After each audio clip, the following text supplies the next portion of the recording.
Time now for the Mark Kotsay Show, brought to you by nestbedding.com. Love where you sleep. Of course, they have their locations in the Bay Area, or you go to nestbedding.com for your bed, your pillows, your sheets, you name it, for all your bedding needs. Nestbedding.com. Use the coupon code Oakland to get 10% off your entire order. That's nestbedding.com. Mark Kotsay, last time we talked, things weren't going so hot. I know there's a long way to go, but I know right now the way your team has been playing, you have to be pretty excited about what you've seen with some changes. Yeah, we are, Tony. And, this stretch has been great for this club in terms of just building the confidence that we may have been lacking early. We talk a lot about success and confidence and, the hard work that these guys have put in, the growth that they're showing over the last 2 months. We're starting to be reflective of the wins and losses. So, ideally, we can continue this. We can continue to perform and play and win games, the rest of the season. We're probably not at the current pace that we're on, when you're win 7 out of your last 9. But, hopefully we continue to play good baseball. Yeah, I mean, I'm just looking at the notes and looking how things have really changed for you. 9-7 since Memorial Day. And you think about the winning streak, there's one thing that it always comes back to in our game is pitching. Look how much better your pitching has gotten. Look how the opener has helped your pitching. Let's start with that. How do you think the opener has really affected your staff? Well, I think if you look at Hogan Harris, I think Hogan's benefited from it the most. Medina, we've done that for Medina. I think, he had one good start, one bad start, but ultimately what the idea of the opener is really to find a softer landing spot for these starters to come in where they're not facing the best 3 hitters right out of the chute. And I think it has been successful. I think we're still going to continue forward with it. And when we have availability from the bullpen standpoint to utilize guys, we will do that going forward. And the biggest adjustment for us is really just trying to identify, where we can, lead these guys to success, in shorter outings. You look at a guy like Ken Wallachuk that we've, put down in the bullpen, kind of twofold, right? One, to ease his workload.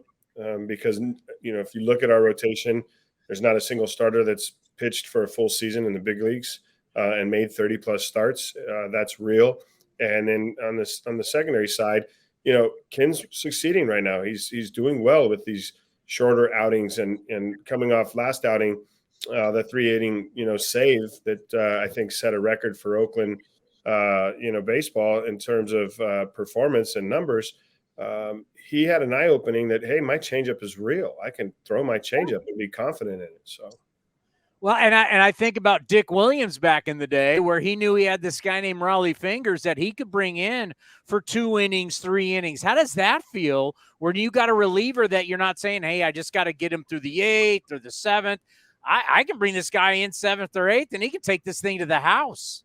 Yeah, it's definitely an old-school approach to a certain extent, utilizing guys multiple innings down in the bullpen. You're seeing a little bit more of it from different teams currently. But I think, if you've got a reliever like you're talking about, that follows a starter and can finish a game, you're using 2 pitchers instead of 4 or 5 pitchers in a night. And there's really some value in that.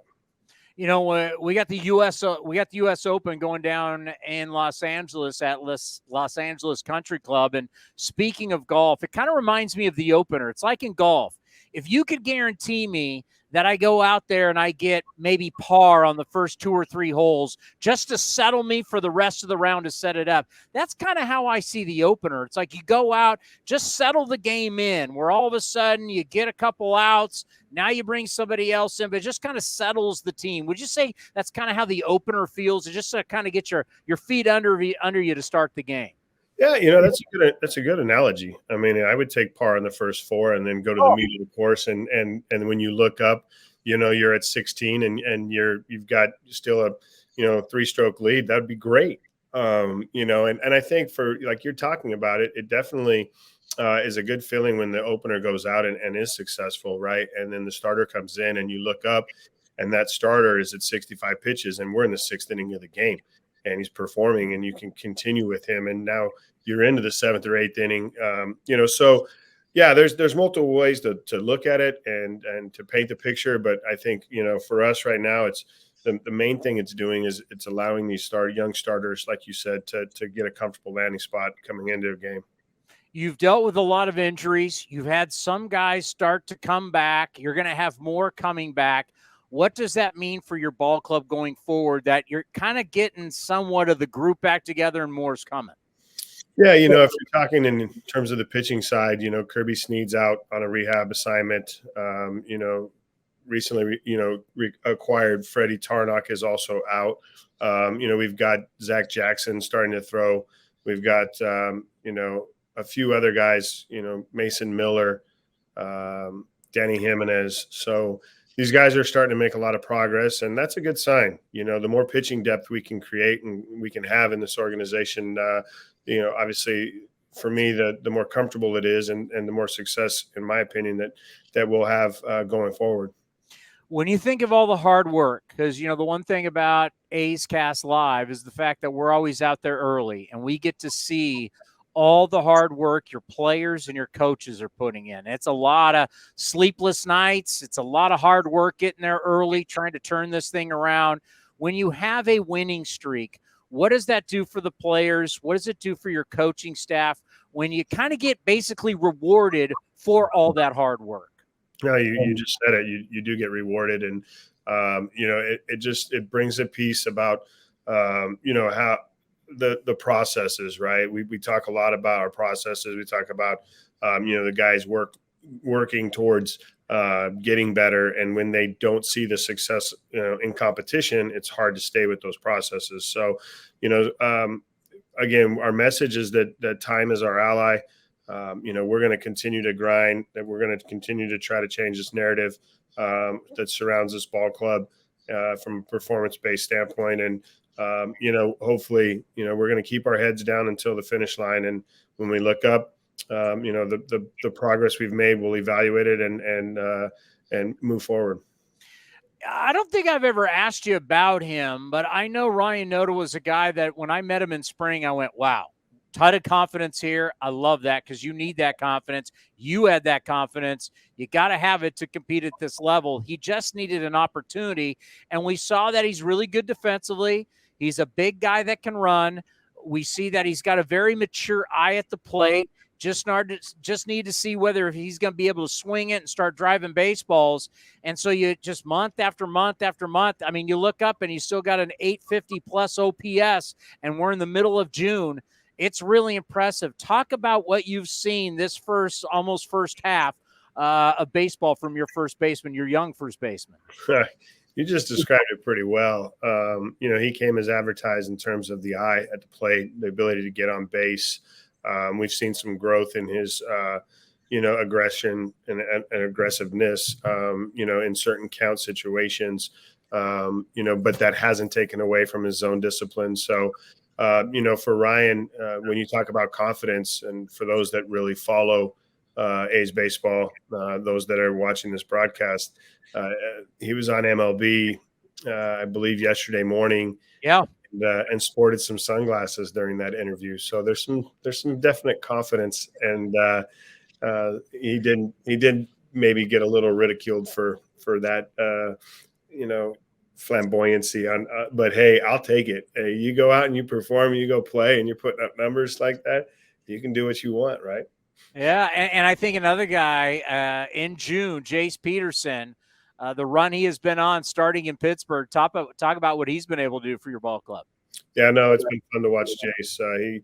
He's one of those guys that, when we talked about, the back of a baseball card, when you turn it over, there's enough at bats at the major league level to support, like, hey, this guy's a career 231 hitter. He's a career guy that, can drive in runs and take those good at bats with runners in scoring position. And I think we've seen that over the last 7 to 10 days from Jace. He's been great. He's kept the right mindset, as all pros do, knowing that it would turn, and it has turned for him, and couldn't be happier about that for him. It's so funny when we talk about home games versus road games. sometimes road trips, it's good to get out of Dodge. It's good to have the guys you're on the plane together, you're on the buses together, going to dinner, going to lunch, going to breakfast, hanging out, really getting to know each other. Is there something to that last road trip where you guys were just together? It was you against the world, and all of a sudden it started to click? Yeah, I think the identity of the ball club's coming together more and more. We haven't made a move, I think, in 18 days today.